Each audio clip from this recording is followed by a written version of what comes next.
Thank you for coming through the For the Three Hoops YouTube channel. Make sure you like, subscribe, comment on the videos. Let's get into it.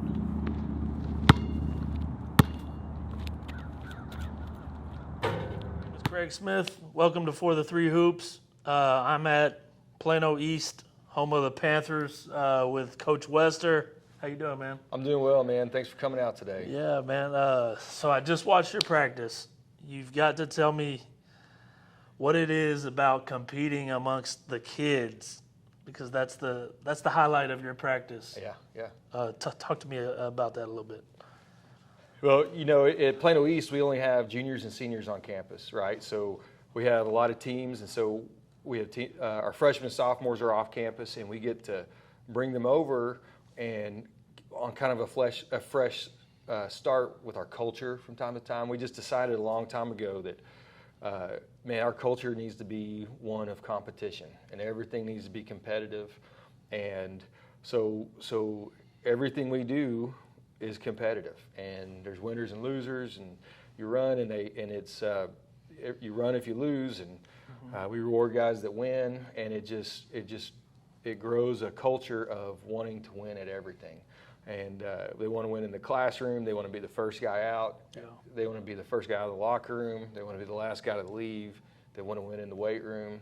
And then, like, what makes this group even more special is because of the way they know each other. And it's not like they go separate ways when they leave here. They ride home together. They eat together. And they've been doing that for And you 10 got like years now. 3 or 4 of them that played on the same team during the summer. Yeah, those 4 that played on the same team this summer have been playing on the same team for a long time. I've got a picture of myself with 2 of them, Norette and Ethan. My first summer here, they were kindergartners at camp. Oh, wow. And so they've been at our camps, and they've been playing on the same junior high teams, AAU teams, PSA teams, freshman teams since, you know, their whole lives. Yeah. So it makes the competition even more personal, I guess. Exactly. Yeah, because they have to go home and talk about it, brag about it, and all that. Hear about it in the classrooms. Absolutely. So you're probably one of not a lot of teams in Texas that is bringing back literally everyone that contributed last year from a team that won 31 games. Yeah. You have one guy that's at Seminole State now, Corey Upkins, that we talked about. Talk about, you lose in the second round to Lake Highlands, who would end up winning state. Number 1 player in the country. Absolutely. Trey Johnson. You have everybody coming back. There's a little frustration that you lost by 3 points, but it's got to feel good to know that you have everybody coming back. Yeah. All your key contributors. Talk a little bit about that. Yeah, I mean, anytime you get to coach these good guys, it feels good, regardless of who all's coming back. They're a great group of kids. But we knew we were pretty good last year, but when you coach your group, you never know quite how good you are, because all you see is what's wrong and what you need to work on. And then, like, we've been competing against Lake Highlands for the whole time Trey's been there, and kind of gone back and forth with them. And, when we lost to them, it didn't feel good. We didn't like it. And we knew we were both pretty good teams, but you didn't really realize until everything played out, like, how close you were. Like, man, maybe we were a couple shots away from a chance to go to San Antonio. It's hard to say that, but then so when it all plays out, you realize, man, we had a pretty great team, and a chance to do something great next year. So, these guys, they've won it everything they've ever done. They win city championship in 7th and 8th grade, won a district championship this year, and they want to win it all. And so it's my job to hold them, to push them, hold them to high standards, set lofty goals, and like pursue that championship. But it's also their last year together, and those kids love each other, and I want them to have. I don't want to crush them under expectations. I want them to have the best year ever. was this group in particular always in the back of your mind, like, man, Yeah, so I got the job when they were in sixth grade, and I had already knew they were good because I'd heard through the community, and when you watch them in seventh grade, you just knew like that they were special. Like you didn't see a kid walk in the gym and be like, oh, who's that? He's big. But once they started playing, you're like, oh man, that they pass the ball, they move the ball, they take charges, they play defense, they play with passion and enthusiasm. Like they're gonna be fun to watch. Yeah.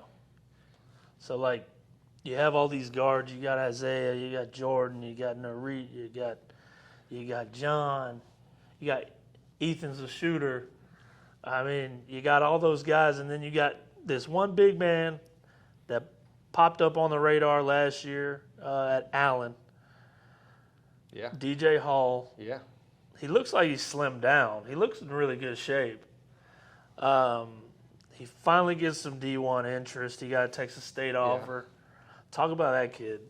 Yeah, Craig. This is my 21st year coaching high school basketball, and I can say, in 12 months, I've never seen a kid progress so far, so fast as DJ Hall, and that's maturity-wise, skill, physically. He's come so far in a year. I'm really excited to see what the next year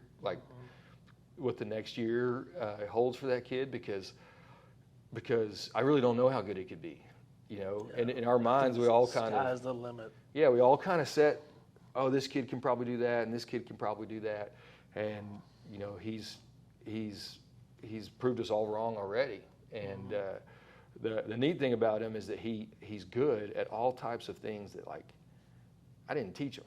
Yeah, I don't know where he learned how to do that, but that was nice. He made a pass this summer from the post, and a guy was leaning up on him from behind. He wrapped it around the defense and threw a behind the back pass to a cutter. And I was like, I don't know where he learned how to do that. Some people just got it. It wasn't for me. Yeah, some kids literally just have it. I just let DJ be DJ Yeah. when he's got the ball in his hand. And so you go from losing in the second round last year to after everybody saw y'all at the TABC event, y'all are going to be a tough matchup come March. Right. How do you block that out? Do the kids block it out? How do you control that narrative? No, these kids, they want to be great. They want to be great teammates.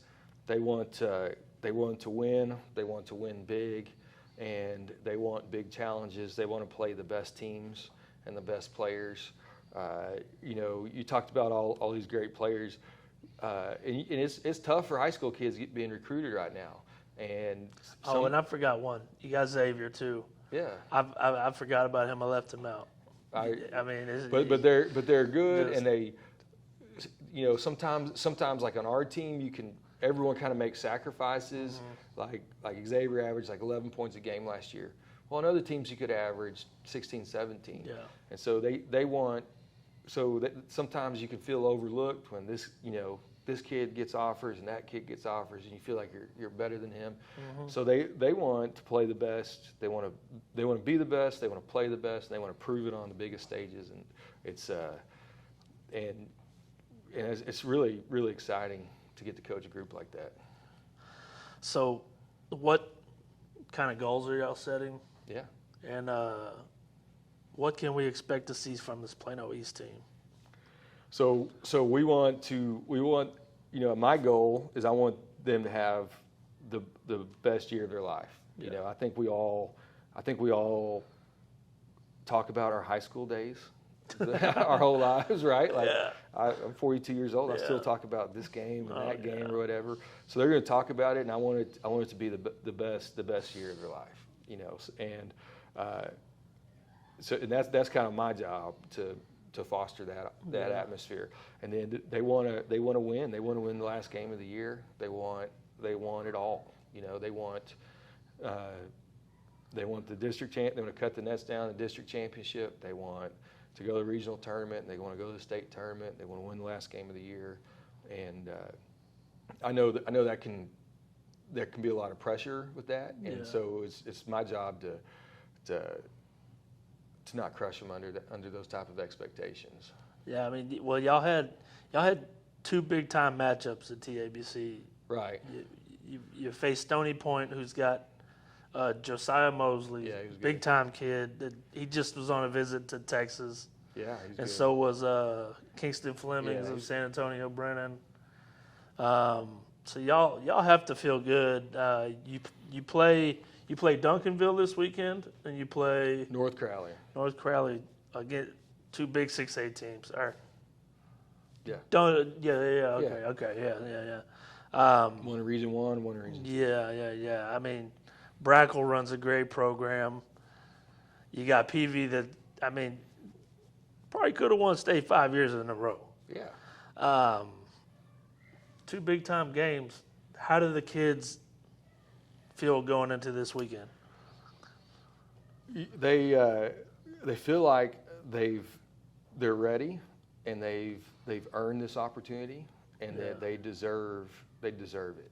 You know, I feel like they believe they work harder than anybody else, and that they deserve everything that comes with that. Yeah, they definitely do. I appreciate you sitting down with me, man. Anytime. Thank you.